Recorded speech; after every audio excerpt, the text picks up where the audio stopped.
I just wanted to begin by saying hello and introducing myself. I am Esther Gillies, a representative of the California Social Welfare Archives, and I am talking today with Dr. Marianne Pennekamp on the occasion of your induction into the California Social Welfare Archives Hall of Distinction. I do want to welcome you today. Well, thank you very much, and now, of course, I'm embarrassed. But I'm sure we can have a wonderful conversation. I am certain of it.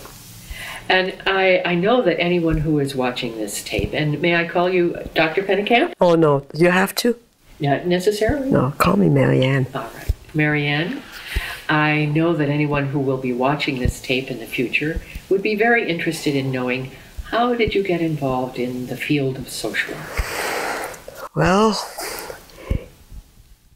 first of all, my mother, who was born in 1900 in Germany, would have loved to be a social worker.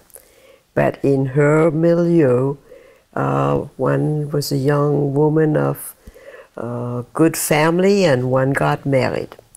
And so she never had the opportunity to become this professional person that she wanted to be until she was very old, and she volunteered at the Jewish Community Center in San Francisco, and she got involved with social work students, helping them find their way. And so in the end, so that was one part. The second piece was that I had a wonderful teacher in first through the third grade in Germany, where we were living then. This was just before Hitler came to power. And he was a Dewey person. And that was something that was not well known. But he gave us a lot of hands-on education. And one of the pieces was to be helpers at Christmas time. So I, tiny little, I was small for my age, second grader, was given a small Christmas tree and told to go visit a lady somewhere in the neighborhood of the school on the third floor and bring her a shut-in old lady, bring her a Christmas tree.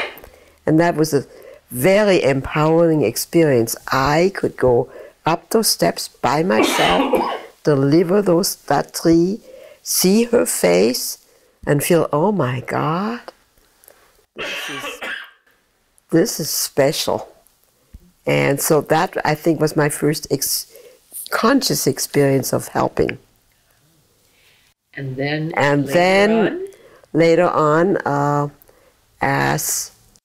when we arrived in the United States, and I was 17 on a boat coming over in 1941, I first chose anthropology as my field, because I had a real bent for history and geography, and anthropology seemed like the greater container for that kind of knowledge.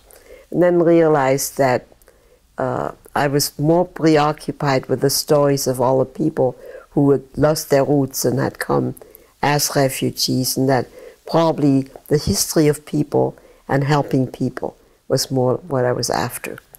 And so gradually I moved towards social work, but my whole undergraduate work was in anything I could get my hands on in the way of knowledge about the human condition.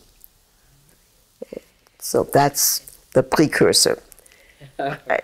And then it was only natural that actually I was going to be a school psychologist, but somehow that wasn't quite enough.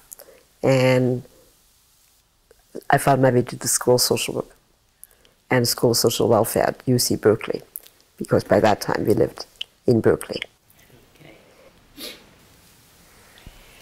Well, in time as a social worker, you managed to work in a wide variety of areas and touched on a wide variety of areas.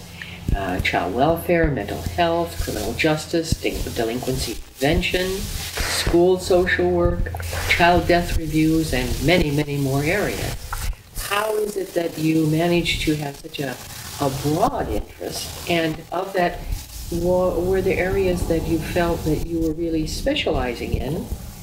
And how did you go from specialty to so many areas? actually, I found in school social work the container for all these other things. My field work had been the first year in child welfare. No, that's wrong. In probation, juvenile probation, and my second year in mental health. So I had, field work kind of. School social work as such did not exist at Berkeley at the time. So placements in school, that sort of thing. But after I got my MSW, I was approached by the San Francisco Public Schools to see whether I wanted to work for them. And I have to say that throughout my moves, from Germany to France to United States, teachers and schools had been the places where my identity was supported and respected. And so schools was where I felt completely like a first-class citizen, not a refugee, not a Jew, not a this, nor that, but just Marianne, who was a student at school. And so it became a very central aspect of who I was. I did not go to work for San Francisco because I wasn't driving at the time. I also had a brand new baby and an older child, and it just would have taken too many hours. And the woman who interviewed me was very wisely said, I think you need to find something closer to home. And anytime you want to come, we would be glad to have you. So, but that sounds... So then I went to work. I stayed home 9 months to take care of Peter, my son, whom I was pregnant with in my second year of field placement.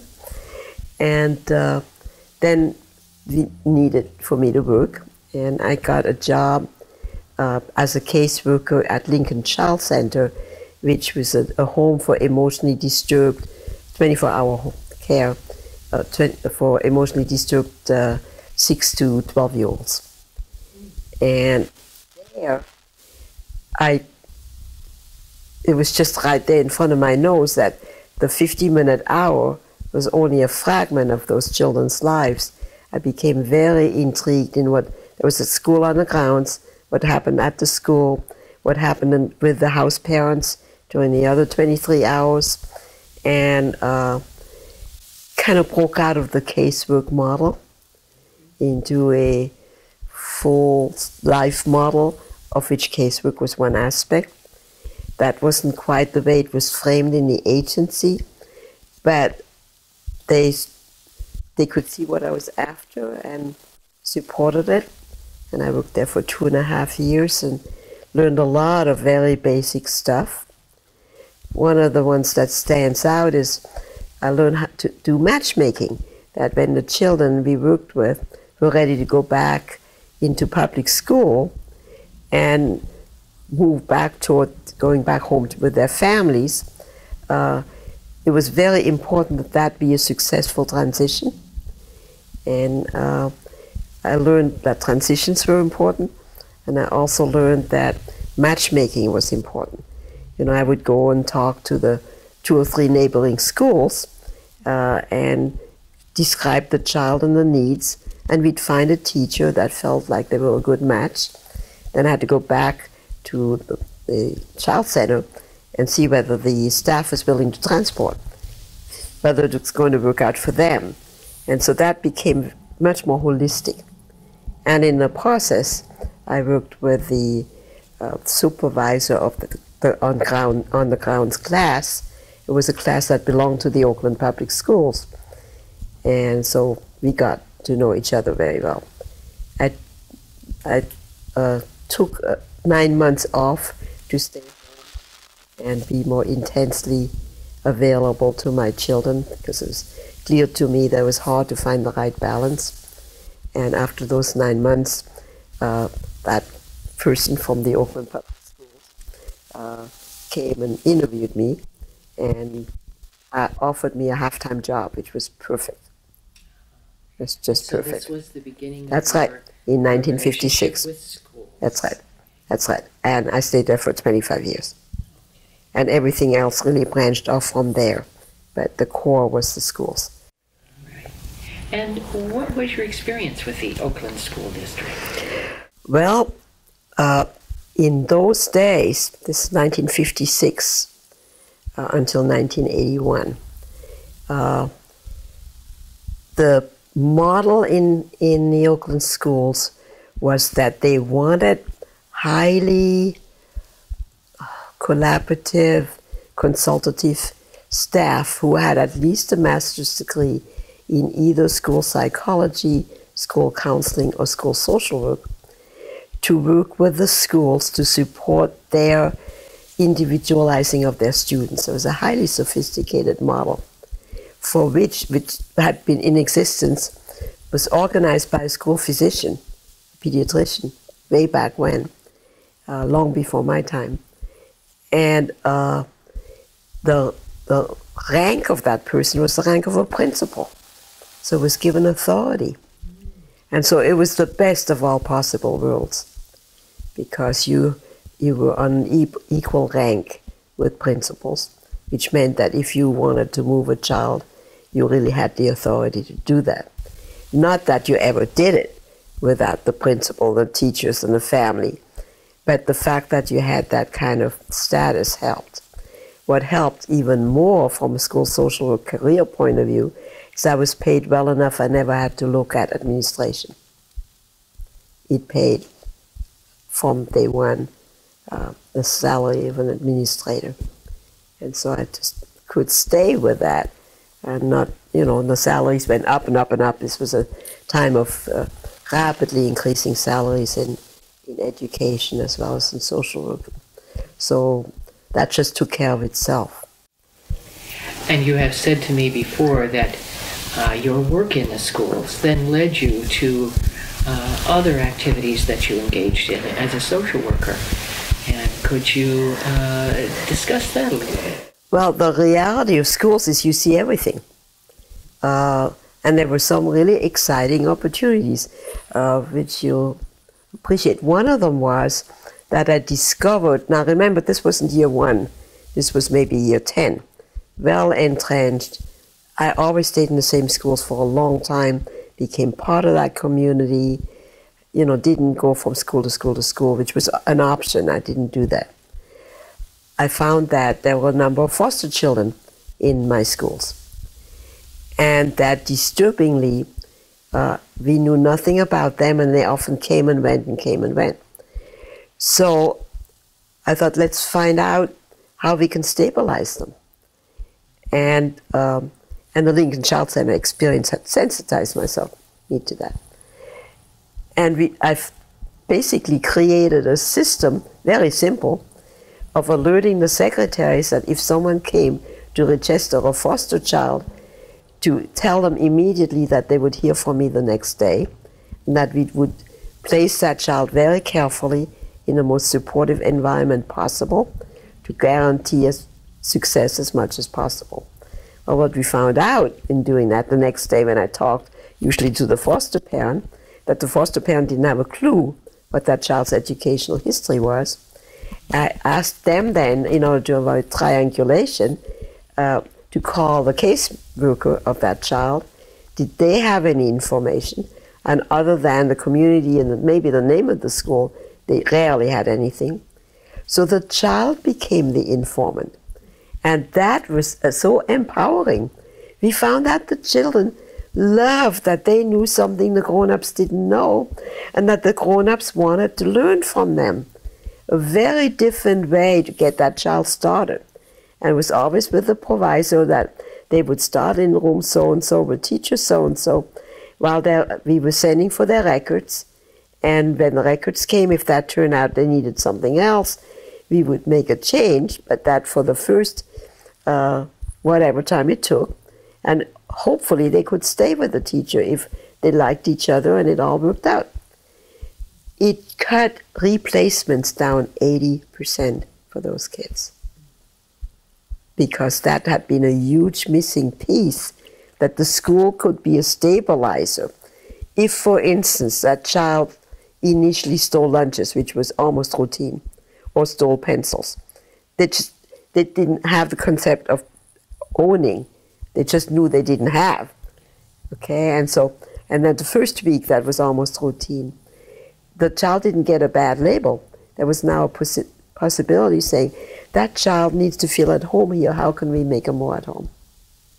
Turning it around. And and the social workers were just in seventh heaven, because it took very little of their time. They knew who to call if they had a concern. We made very sure that it wasn't social worker and social worker against foster parent. That was always inclusive, because otherwise we would have blown up the situation by ganging up on. So very early on we learned that, and I was able to do that in every school I worked in. And then we spread it around to the other staff in the Oakland public schools. Not everybody was comfortable with it, because not everybody had a social work background. It was much easier for us who were social workers, which is about a third of the staff. And then we got invited to meet with the whole child welfare staff. One social worker had arranged that, one child welfare worker. That was an interesting experience. They were not prepared for what was coming. And there was some ambiguity about who had invited me. And there was some tension with the person in charge of the program, none of which I could have anticipated. And basically, those social workers had the experience, just vouched for how well it worked. And some others said, well, we're not going to do that.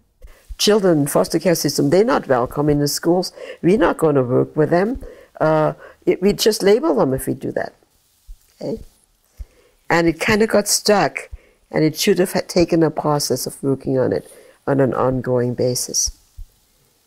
So those who did it continued to do it, and those who didn't continued not to. And that happened to me over and over and over again. So that was, something that I have not fully understood what strategies would have, obviously strategies in preparing for those meetings that we didn't do. As you have talked to me, I've heard some themes emerge that appear to be strong supports in the way that you develop your relationships with people and the kind of work you choose to do. Terms like relationships. You have a very strong feeling about relationships. Right. The issue of collaboration Right. and inclusiveness. Right. I wonder, could you talk a little bit about that and how that has moved your career? Yes. Actually, the first book that I was a co-author of, and I was very aware of being the junior co-author, was labeled Collaboration in School Guidance. And where we broke out of the existing literature is that the chapters about everybody you collaborate with. The administrator, the teachers, the bus driver, of course, big time, the children themselves, the parents, the community agencies. And this was written in the 60s, so in the context of poverty and the war on poverty and so on. Then in the 80s, Dr. Edith Freeman and I wrote another book, which is kind of a fast forward, but the similar themes. And it's called Social Work Practice Toward a Child, Family, School, Community Perspective. And in that book, we developed the concept of joining as a major concept.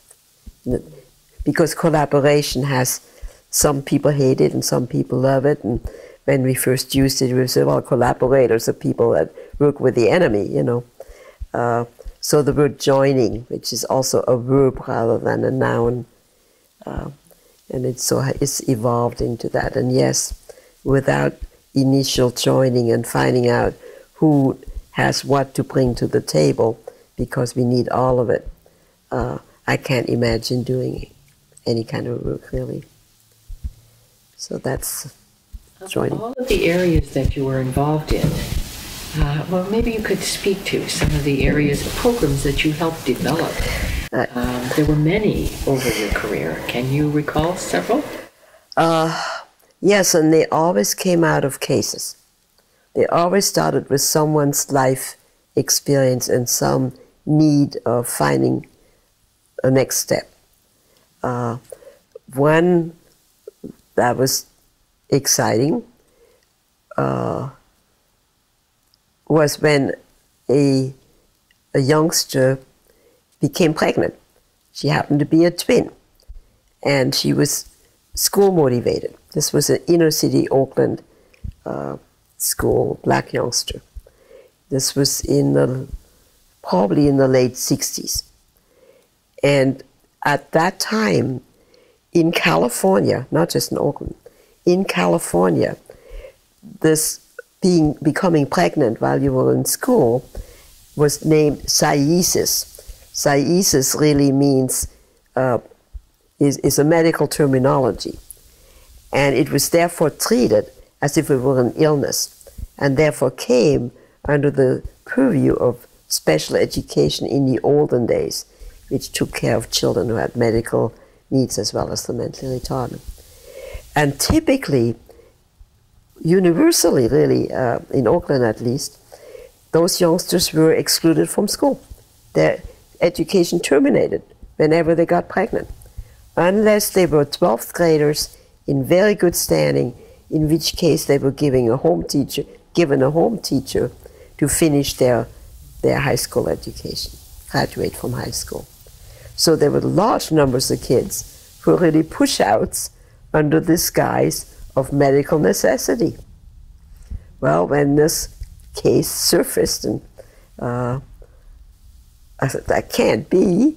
And again, the status helped. I could go talk to the director of special education. It was okay for me to do that. And I think the school nurse went with me, and we presented this situation and said, you know, she is very eager to continue education. She's a good student.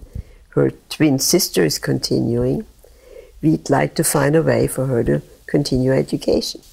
And there are many more. We've done our homework, and we had some sense of how many in that school alone needed the service, needed to stay in school. And we insisted that it was the youngsters' civil rights. At the same time, the local YWCA had a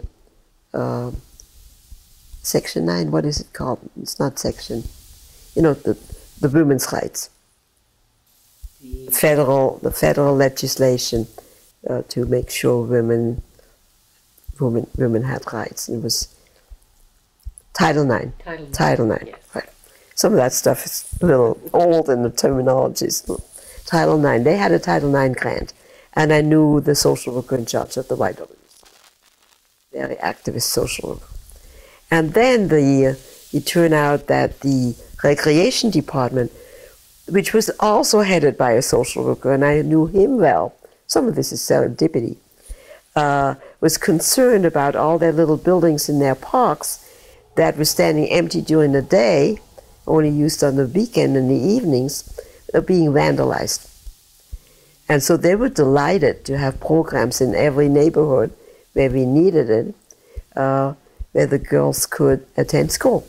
And public health was delighted to participate, so they got early medical care. So almost in a magical way, these shared interests came together, and the program started. And this young lady was able to go and then had her baby and was able to return. And several years later, this was so well entrenched that the girls actually just plain returned to their own school. It was no longer necessary to have them in protected settings. But that was maybe 5, 6, 7 years later. This model became, it was just made such eminently good sense. We wrote it up, San Francisco grabbed it and ran with it, and based on those two experiences, the statewide program was developed. Adolescent Family Life Project and the Teenage Parents Project. both of which took care of pieces of this. Very much like your enthusiasm for collaboration or joining, being very inclusive, spotting the opportunity at the moment, had profound effect, not only on the children you were working with, but on the policy for children across the state. Yes. And, yes. And I think I didn't set out to create a new program. I just did what she needed so that she could have a program, and then, of course, saw the much larger implications. But that's why I wasn't afraid. And I think I've heard you say several times something, I think the phrase you're using is the next step.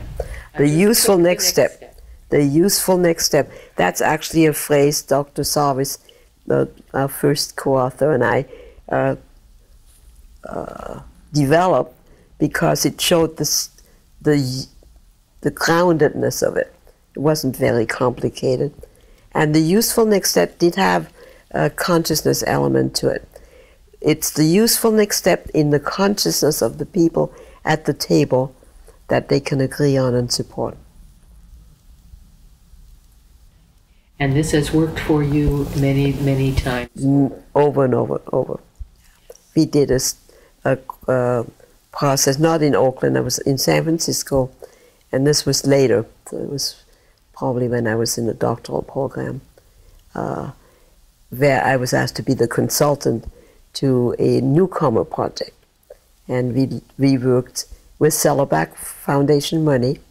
We looked at what it would take to integrate the many, many newcomers into the San Francisco public schools in the most organic, coherent kind of way. And we designed a program to do just that, which it started out with the assumption that newcomers were clients and had clinical needs.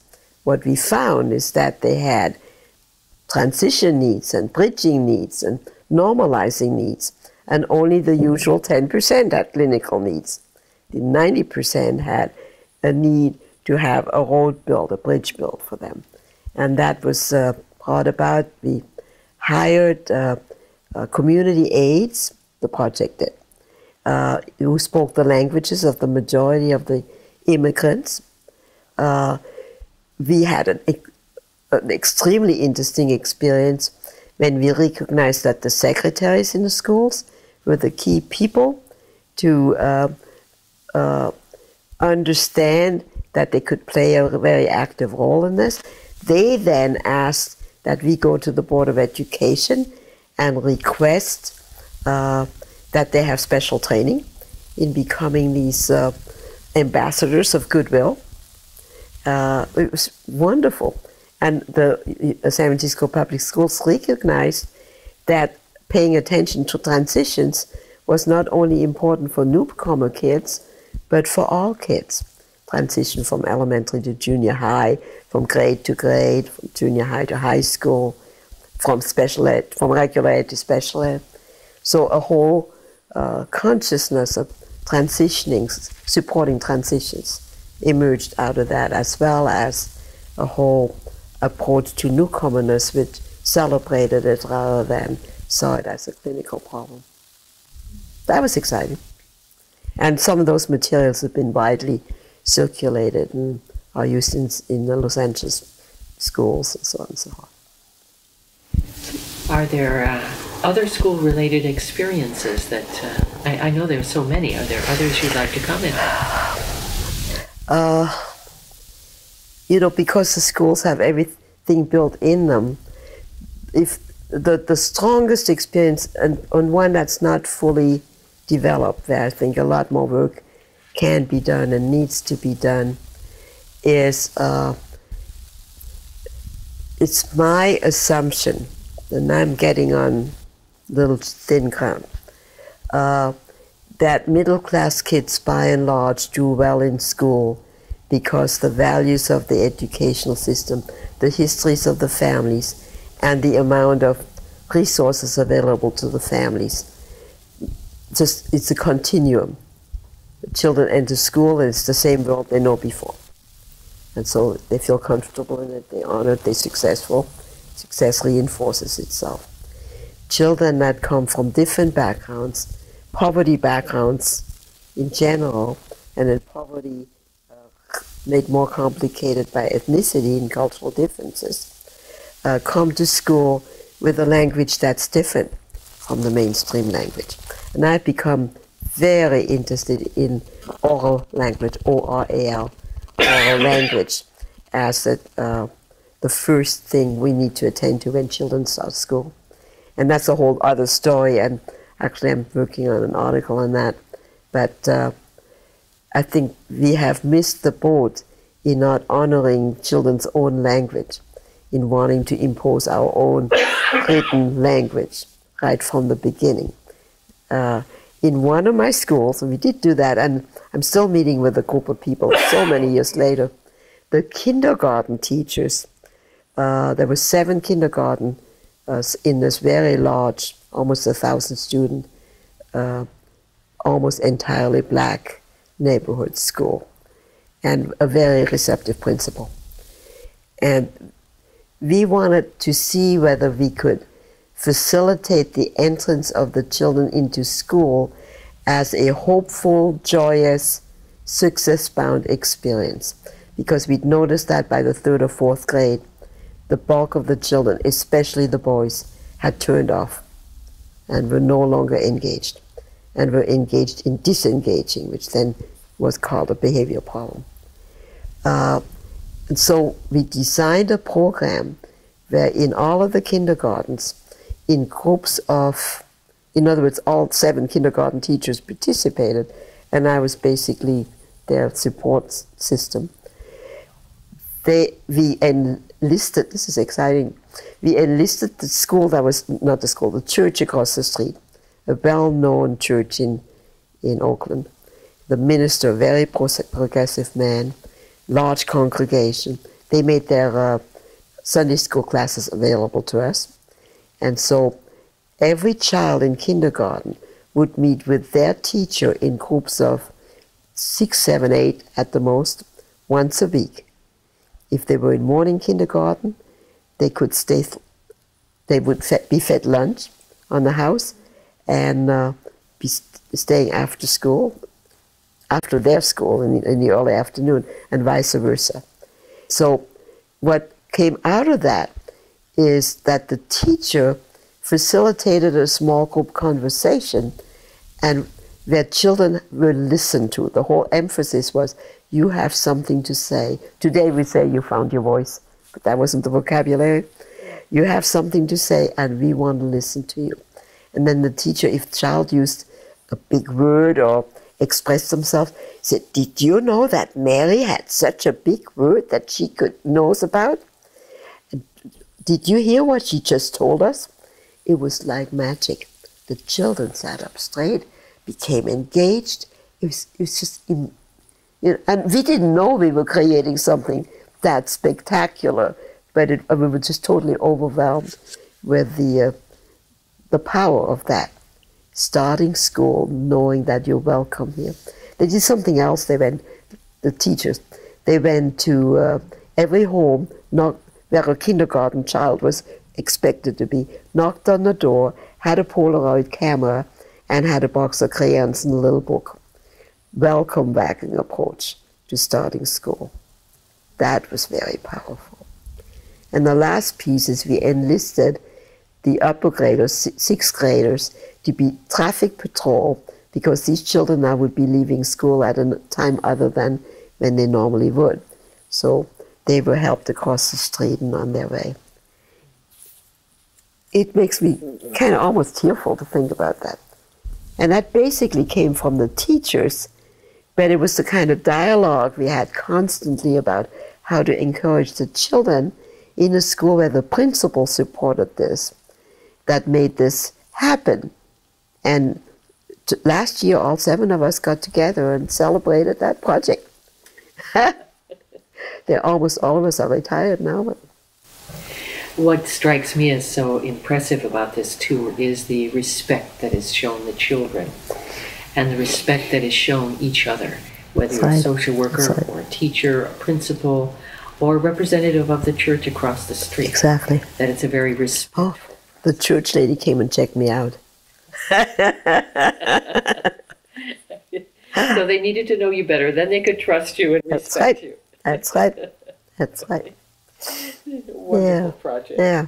It sounds as though those skills that you developed earlier in your life, seeing the bigger picture, drawing people in, taking advantage of every opportunity, Exactly. being able to spot the opportunities, Yes. continue to be a part of the way that you operate. I have an example for that. In one of my psych classes, they were talking, child development, I think maybe. They were talking about a youngster, because the child development students were doing their field work in the on-campus child care center. They were talking about a kid, 4-year-old, who was kicking everybody and was about to be expelled. Well, I said, well, is someone working with that child or with the school? Well, they didn't think so. That's why so then I went to the faculty and said, is anyone regularly working with the child development center? It was all of a block away. Well, no, they're perfectly calm. They don't need our help. Well, I walked over there and I said, I heard about this kid in class. I have, this is my background. Is there anything I can do to help? It doesn't feel good to have a 4-year-old kicked out of school, and yet he can't go on. He kicked the women. There were some men on men students. He didn't kick them. Just kicked. Turned out that his father had just left the family, had been abusive, had kicked his mother, and he was in great despair. Very nice, masculine kind of a young man, 4-year-old. That he needed to be recognized to be okay. And we were able to work it through, worked with the mother, got some help, and he didn't. And I continue to have a volunteer relationship with the child care center, and therefore have entree with child development people, as well. It just comes that way. All I did is walk across the street and say, is there anything I can do? But you were also willing to do. Oh, you had not to. Simply critiquing. Oh no. You were offering. If you start criticizing, I mean, your first impulse is to say, "Oh my God, they can't do that," but that gets you absolutely nowhere. And so, but it's not as hard as people think it is, and you don't always have to have a formal meeting. You just informally, kind of become part of the conversation. Well, while in Eureka. While you were teaching, right. And maybe after you were teaching, you also served on many community committees? Actually, more afterwards. It came on gradually. I was asked to serve on the Juvenile Justice and Delinquency Prevention Commission and served on that for a number of years. And from that, was asked to serve on the Child Death Review, because in a way that was a connected conversation. Eventually left the commissions and went to the Mental Health Board. Was asked again to bring in a children's mental health perspective onto the Mental Health Board. And I'm still with the Mental Health Board. But the most exciting thing that's happened, I don't know whether you're familiar with Healthy Start. Healthy Start was money from the state for school-related services. And the big issue in Humboldt County is that all the services were in Eureka. A little bit in Arcata, but in Eureka. Well, Eureka is in the center, and nothing was happening in the outlying area. So 50% of the population basically had no access. Public transportation, very, very poor. And so we grabbed a hold of Healthy Start. And I, I was working with one community together with the Youth Service Bureau, which is RCA, the Redwood Action Agency, the Action, agencies, the War on Poverty agencies. They were out there with some young people helping, and the possibility of Healthy Start surfaced, and I was on the advisory committee, and I was doing some supervision for the Youth Service Bureau. That was paid. And so the head of the Youth Service Bureau and I would go out regularly to Bridgeville, which is the farthest end of Humboldt County. And the principal said, I want something better for my families. And we began to work on a Healthy Start grant application. And the same process was happening in Eureka City schools.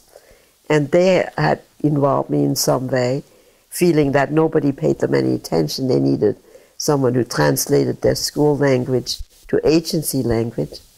And they went in the direction of Healthy Start. And we have 11 Healthy Starts. We didn't lose a one after the funding ran out. It is now the vehicle for Health and Human Services to deliver services in the outlying areas. And we're working hard on that. Remarkable. But that is exciting. Yes. That's where my heart is again. My heart is not in the mental health board, but I'm there because that child's voice needs to be there. And now I found someone who is ready and able to take over, and so I'll be out of there fairly soon. But the Healthy Start, it's now called Healthy Start School Community Partnership. It is now a partnership that meets on a monthly basis. We have hired a person, an excellent person, to be our spokesperson, who is respected by Health and Human Services, because most of the Healthy Start coordinators, that one or two are social workers, the rest are paraprofessionals. So we need that unified voice, and we're now getting a lot of respect, and we're now in all their publications as the next step of how they're decentralizing services. It's great. So that kind of covers the waterfront. We have a few minutes left. 6 minutes. And I wonder if in that period of time you could, have we touched on the things that you feel are important? Is there any kind of lesson you've learned that you'd like to share with those who might view this tape? Or lessons for people coming into the field today as social workers in the 21st century? Yeah, I thought about that, and it almost pushed me into something I haven't fully thought through yet. So this is sort of thoughts to ponder, kind of. I believe that in the 50s, between the 50s and the 80s or 90s, we have become pretty much of a specialized field. And it's become hard to bring in the voices of the community. And part of that is related in the way we all fund it now. I would like every social worker to have at least a weekend on understanding how their position is funded and how the history of funding for the work, the current funding, what works, what doesn't work. And funding is always related to legislation. And what do we need to push forward to improve so that funding is holistic rather than fragmented. The silos have taken over. And they've all been around legislation we've wanted. But that was an unintended consequence. So, and my sense is that both in the Mental Health Services Act, which is the current language of making changes in mental health, and the child welfare redesign, which is the current language in the child welfare field, that we talk more about empowerment, but we've gotten so out of the habit of listening really to client voices that we need to figure out how to do that. And not only I see too many team meetings, which are extremely expensive and may or may not give a voice to the underrepresented at the table. I go back and forth with my colleagues about some of that. I believe it's a mixture of informal honoring and respecting and having lots of contact, and then some decision making that is in a more formal sense. So a combination of the two. But I truly believe that strength-based work needs to truly equalize the power dimension, and in order to be fully able to move ahead. And I'm seeing it now. We have a situation I'm sort of connected with, where the voices of the mentally ill, the core services have been neglected by the Mental Health Services Act. And so questions of medication, of easy access to docs, not waiting 6 months because the waiting list is too long. All of those issues that you can't speak out of both sides of the mouth of talking about prevention and early intervention and wellness if you don't have a support system for the true illness that mental illness is. That really creates a never land that I can't go. So I think there's lots of work in the future to figure out a different kind of balance for what it means to be a professional. But using everything we've already learned. Don't throw the baby out with bathwater. Our culture always does that, and I'm not meaning that at all.